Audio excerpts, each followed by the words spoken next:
Dia de Saúde. Voltando então do intervalo comercial, aqui, doutora Vanessa Leal com vocês, recebendo o doutor Frederico Maciel, para você que chegou aí agora na sintonia da Nova FM Recife. Doutor Frederico Maciel, que é psiquiatra, preceptor da residência do IMIP, de psiquiatria do IMIP. A gente está aqui batendo um papo sobre Setembro Amarelo, suicídio, doenças psiquiátricas, mundo atual. Doutor, me responda uma coisa. Até onde exercer as suas funções sociais significa estar bem? Porque a gente também tem uma ideia de que o depressivo, ele é necessariamente aquele que não está tomando banho, que não está mais conseguindo ir trabalhar. Isso é uma realidade. A gente tem uma tendência a dizer, não, mas ele está indo trabalhar, está fazendo todas as suas atividades sociais normalmente, então ele não oferece risco para o suicídio. Isso é uma verdade ou uma falácia? Pois é, muitas vezes o que eu me deparo muito também, às vezes é uma aparência, né? Por exemplo, aparenta estar bem, aparenta estar feliz, mas quando ele tem aquele momento mais reservado, que ele procura, você vê que na verdade ali tem uma pessoa que sofre, né? Nem aquilo tudo que mostra-se é o que é, né? É o que é de verdade. Transtornos mentais verdadeiros. Você acha que os discursos de superação, eles funcionam para quem de fato tem um transtorno mental ou é necessário medicar? Aí o psiquiatra se faz fundamental. Pois é, eu acho que talvez quando se fala assim, olha, só depende de você, faça a sua parte, você está assim porque quer, né? Deixe de mimimi, mas não é bem assim não, tá? Quem está passando por um transtorno, né? Quem está passando por uma depressão, na verdade precisa de cuidado, né? Ele precisa falar, ele precisa ser ouvido, ele precisa de um suporte, na verdade. 3 perguntas. Depressão é falta de Deus? Ansiedade é frescura e suicídio é covardia? Não.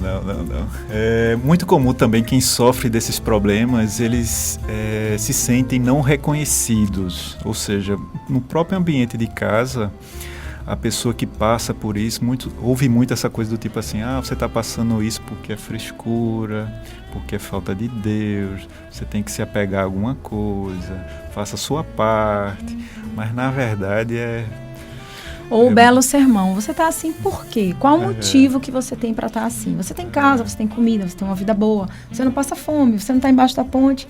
Na verdade, mais sermão do que ajuda, né?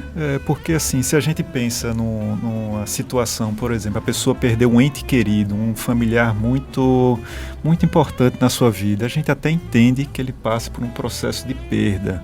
Mas muitos casos de depressão, a pessoa não sabe por que está daquele jeito. Né? A pessoa diz, olha, eu tenho condições, eu tenho o meu trabalho, eu tenho uma família estruturada e estou passando por isso. Ou seja, tá tudo certo, mas tá tudo errado. Tá tudo certo, mas nada completa, né? Nada supre, né? Pois é. Por que nós temos porque a adesão à medicação, ela é tão ruim? Quais são os fatores que você olha e assim, atribuiria para uma adesão tão ruim à medicação? Pois é, talvez uma das coisas que eu acho que pode ajudar numa melhor adesão é passar um tempo explicando a importância daquele medicamento. Por que ele está usando ele, quais são os benefícios, o que é que a gente está esperando daquele tratamento. Então, vamos dizer assim, perder um tempo a mais, gastar um tempo a mais explicando isso já ajuda. Outra coisa que é muito comum quem está fazendo tratamento para depressão. Muitas vezes a pessoa começa a sentir uma melhora, está bem, né? Então voltou a sentir vontade de fazer as coisas, voltou às suas atividades, e aí já começa a pensar assim, poxa, mas por que eu estou tomando esse remédio, né? E aí vai lá e para por conta própria, né? Ele começa a esquecer que precisa do remédio. E aí vem aquela famosa recaída, uma volta dos sintomas. Então não façam isso, não. Fica o alerta aí. A gente vê muito, de verdade. A gente que não é psiquiatra, às vezes o paciente dizendo assim, eu tomava tal remédio, mas ele estava me deixando lenta. Eu estava ficando lenta, eu estava ficando sonolenta, e eu não queria ficar escrava dessa medicação. E muitas vezes eu me deparo com isso, de eu dizer, mas veja, você só melhorou porque você tomava o remédio. Se você para o remédio, tende a piorar. Para quem está nos ouvindo, quando eu procuro psiquiatra, quando eu procuro psicólogo, eu devo sempre começar pelo psicólogo e ele me sinaliza se eu preciso ser medicada e ir para um psiquiatra, ou eu posso procurar diretamente um psiquiatra? Quando é que eu devo ter o start para procurar e qual procurar? Pois é, muitas vezes o start não vem bem da pessoa, né? Muitas vezes vem de quem está ali em volta, de quem convive, né? Muitas vezes é uma amiga que está percebendo assim, só, olha, acho que você não está bem. A psicologia, olha, fundamental, né? Na verdade a psiquiatria funciona muito bem ao lado da psicologia. Os dois profissionais, eles é o que a gente chama hoje até de padrão ouro. Então, se o paciente ele tem condições de fazer os dois, ótimo, maravilha. A psicologia, volto a dizer, então, fundamental, ela pode ajudar bastante, na verdade, e nem sempre, na verdade, o psiquiatra ele vai ser lá a primeira pessoa a ser buscada. Quando o psicólogo ele sente assim, olha, acho que está precisando de uma ajuda médica, então ele mesmo vai lá e vai mandar, tá? A maioria dos suicídios pode ser evitada ou existem aqueles casos que nem vocês, psiquiatras, nem que a gente desse toda a ajuda necessária a gente conseguiria reverter? Eu acho que em linhas gerais sim, o suicídio é algo evitável, eu acho que é uma consequência evitável, porém tem uns casos graves, né, que são resistentes a diversas formas de tratamento, quando a pessoa também tem várias outras tentativas, esses pacientes eles tendem, né, vamos dizer assim, em alguma tentativa dessa ter algum êxito favorável, né? Você, na sua experiência clínica ou dos seus colegas, seus pares, vocês já chegaram a precisar internar um paciente pelo alto índice de periculosidade dele para com ele mesmo? Pois é, uma das indicações do internamento é quando o paciente ele ameaça tirar a própria vida, né? Ele se machuca, ele está pensando em planejando, está tudo muito claro, porque tem uma diferença entre pensar, né, de planejar e de executar o ato, né? O que é muito comum, na verdade, são pensamentos suicidas, ou seja, a pessoa vem lá aquela ideia, se a morte chegasse, estaria tudo bem, ou é melhor acabar logo com tudo. Depois tem uma segunda fase ali que ele passa a planejar, né? Ou seja, ele começa a arquitetar como seria isso, né? De repente ele pensa lá que vai fazer de alguma forma, então ele passa a planejar. E tem aquela etapa realmente que é da executiva, né? Que ele vai lá para o ato em si mesmo. Existem algum modus operandi mais prevalente, ou seja, quem se suicida mais tomando remédio, se suicida mais se jogando na frente do caminhão, pulando de algum lugar? Pois é, os homens eles buscam mais essas formas violentas, né? Que seria arma de fogo, que seria essa questão do prédio. As mulheres, às vezes, ela vai mais para esse lado da medicação. É diferente, assim, essas formas. Ou seja, o gênero, ele até faz com que escolhamos formas diferentes de tentar o suicídio, né? Uma coisa que é uma polêmica nesse Setembro Amarelo. Há aqueles que defendem que o Setembro Amarelo incitaria mais suicídios, porque você estaria falando mais sobre isso, talvez as pessoas que estão sob risco de cometer o suicídio consigam em setembro, assim, fazer com que sua voz seja mais ouvida, com que sua dor seja mais sentida, mais visibilizada. Você acha que o Setembro Amarelo, ter se levantado essa bandeira de um mês dedicado a isso, com uma cor para isso, pode ser negativo? Qual é a sua opinião pessoal sobre isso? Na minha opinião, na verdade, eu acho que deveria ser falado mais. Eu acho que em setembro, um mês só para falar sobre isso é bem pouco, né? Se a gente pensar, a gente tem mais outros 11 meses aí que a gente poderia, de alguma forma, esclarecer, né? Mostrar que isso é uma causa evitável, que isso tem como tratar, tem como cuidar. Então a pessoa sai dessa fase lá da depressão. Então tem muita esperança, na verdade, aí pela frente.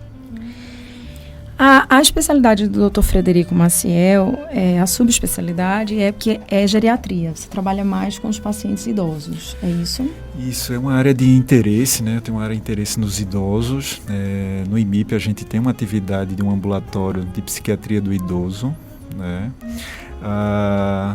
Lembrar também que é um tema, o idoso em si, a gente está com a população envelhecendo cada vez mais, né? Então as pessoas aumentam a expectativa de vida, cada vez menos pessoas nascendo, mas as pessoas estão envelhecendo, né? E aí, consequentemente, a gente tem mais as comorbidades, que são aquelas outras doenças que vêm atreladas à depressão, à ansiedade. Outra coisa que eu queria destacar, tá? Então, o idoso, assim, ele é um período, assim, uma fase da vida onde ele tem muitas perdas, né? Então, ele começa ali perdendo alguns familiares, seus pais, amigos, colegas, e isso vem, assim, a contribuir, né, para a gente ter uma atenção mais especial para os idosos. Assim. Era nesse ponto que eu queria entrar. Quais são as peculiaridades? É mais fácil diagnosticar uma depressão no idoso ou pelo isolamento social natural é mais difícil? Quais são as principais peculiaridades? O que você colocaria para a gente em casa, por exemplo, de sinal de alerta, para a gente entender a diferença entre... Porque também é comum a gente ouvir um idoso dizendo assim, eu já vivi muito, eu já vivi demais, eu já criei meus filhos, como quem diz, já tá bom de eu ir, né? Eu já cumpri. Quais seriam as peculiaridades e sinais de alerta para que a gente entenda que alguma coisa não vai bem? Eu acho que um grande cuidado que a gente tem que ter é que a gente não achar que isso já faz parte da velhice. Então o idoso ele querer ficar mais no seu canto, ficar mais isolado, passar o dia na cama, às vezes tem aquele choro que aparece, então não achar que isso é do processo natural do envelhecimento, não é, tá? É pelo contrário, tem uma sensibilidade para essa parte e a partir do momento que identifica, procura ajuda. Tá, me conta uma coisa, a gente falando, eu quero agora assim, porque a gente está com o tempo acabando, infelizmente, o que a gente pode fazer de fato para que a gente consiga diminuir esses números? Quais são os pontos chaves que você deixaria aí para o nosso ouvinte para que a gente tente diminuir esses números? Eu acho que se eu pudesse destacar assim, acho que hoje cada vez mais falado são os laços sociais, né? Então... O homem é um ser social, não tem para onde correr, né? Isso, é aquele sentimento de ser útil, de ajudar, né, de estar por perto. Busquem pessoas. Eu sei que a gente está num momento assim, de um certo distanciamento, né, ainda é pedido para... Mas assim que puder, tenta conviver mais com outras pessoas, tenta interagir mais com outras pessoas. Você acha que a sociedade tem um certo comportamento psicofóbico? Existe ainda um preconceito sobre os pacientes psiquiátricos? Existe, viu? Hoje a gente trabalha muito para a gente tirar esse estigma, lembrar que hoje é muito diferente, inclusive até o acesso, né? Hoje a gente tenta... há uma certa resistência, né, da pessoa dizer assim, eu vou para um psiquiatra, mas não é bem mais assim hoje em dia não, viu, minha gente? Hoje está bem diferente. Quando aí vê que vai ser ajudado, tem uma pessoa ali que vai estar querendo ser ali para te cuidar, para te ajudar, então hoje é bem diferente já. Então a gente tem que deixar também de achar que psiquiatra é médico de doido. Porque muitas vezes a gente diz assim, procura um psiquiatra, a gente que faz medicina geral, procura um psiquiatra, ele vai te ajudar, mas psiquiatra? Como quem diz assim, eu sou doida? E não é isso, né, doutor? Pois é, a gente, na verdade, psiquiatra não... É uma imagem que a gente ainda passa por isso, mas não deveria, tá? Então, psiquiatra não trata só da loucura, né? Na verdade não, tá? A depressão não é loucura, a ansiedade não é loucura, o pânico não é loucura. Então, a psicoterapia também não é loucura, ela vai tratar o autoconhecimento, as instâncias psíquicas, como é que a gente trabalha nosso ego, nosso superego e as pegadinhas que a gente faz com a gente mesmo, né?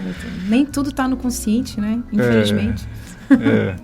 E assim, quem puder, na verdade é uma conquista, tá? Então quem puder ser acompanhado pela psicologia, fazer uma terapia, é uma conquista. Hoje em dia vale a pena, tá? Passando por essa conquista, a gente sabe que psiquiatra não é uma especialidade muito fácil da gente conseguir. Não é fácil de conseguir vaga. Se vocês tentarem vaga para ele, não sei para quando ele tem. Não é barata. A consulta não é barata, costuma ser mais cara do que as consultas clínicas normais. Para quem está nos ouvindo, no SUS, existe espaço de ajuda? Em que hospitais, em quais serviços?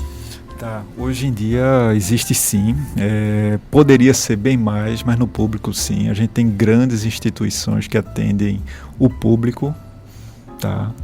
A gente tem aqui várias formas, lembrar sempre do CAPS, tá? Os CAPS estão nas próprias comunidades, não é isso? Isso, lembra deles.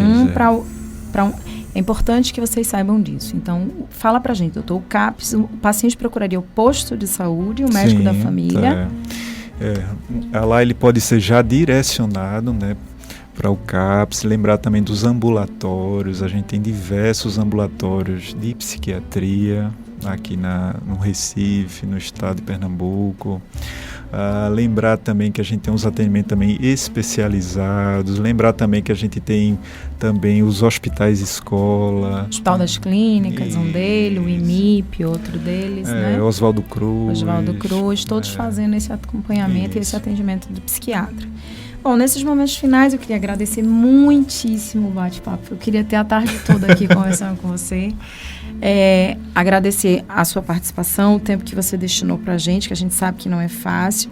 Queria que você aproveitasse esses momentos finais para falar o que você quiser, deixar seu endereço, se quiser, telefone de contato, onde você trabalha, onde você atende, aonde a gente te encontra. Fique à vontade.